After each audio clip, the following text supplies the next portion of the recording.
First, I would like to address the mayor's false statements that he made about last Tuesday night. The women that were arrested with Occupy Atlanta. The mayor made the statement that those women that were arrested by female officers. That is not true.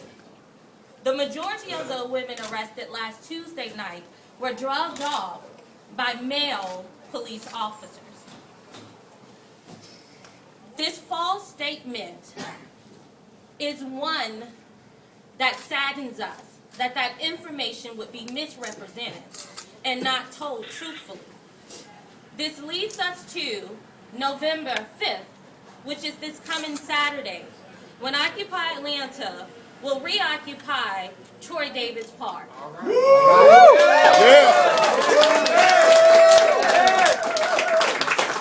are reoccupying the park with the support of the city of Atlanta and others.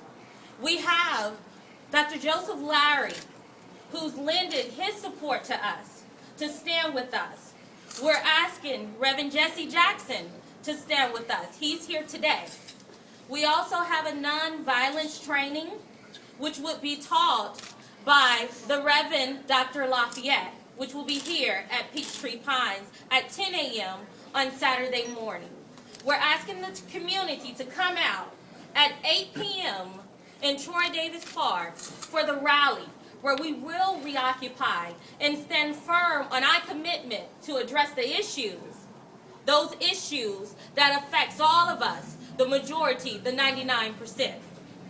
Here today we have Jessie Jackson, a civil rights leader, one that we all know and respect. We're so glad to have him here, and we'll now let him come and speak. Yes. Let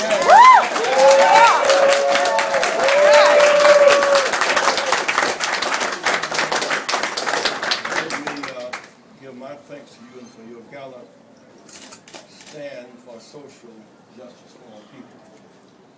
I want to express my thanks to Attorney Janice Mathis, who directs our Rainbow Push Peachtree Project here in Atlanta.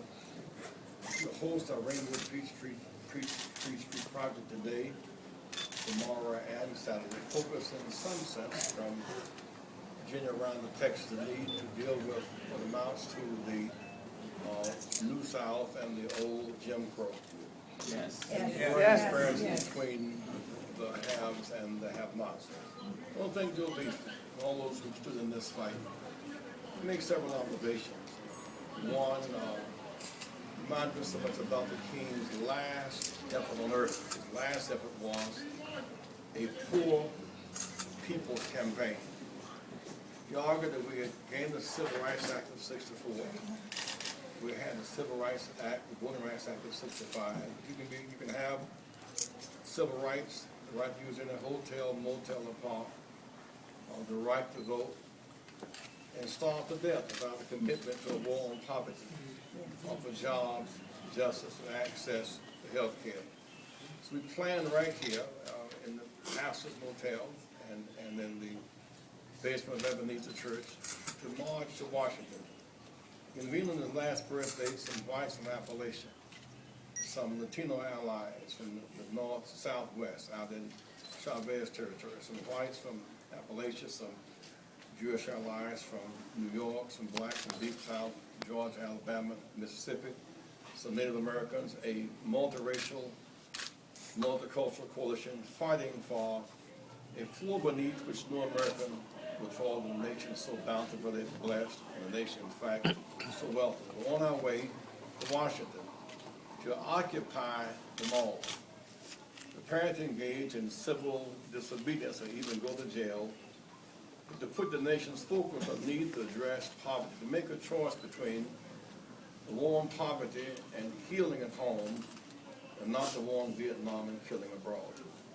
The contention was there was too much money being spent in the war, too many lives lost, and too much neglect back home. All right. He felt that the bombs dropped in Vietnam would explode in American cities because of this neglect. And so his last act was fighting to occupy the more the focus on the issue of economic justice and shared economic security. So the Wall Street occupation in 2011, it's 43 years ago, Dr. King kicked off the occupation project in the Bush's campaign, which we called Resurrection City in 1968. And the project manifests itself in many different ways as people trying to see what is its definition. Its definition is a quest for an even playing field, a quest for economic justice, a quest for shared economic security. That's right. That's right. That's right. That's right.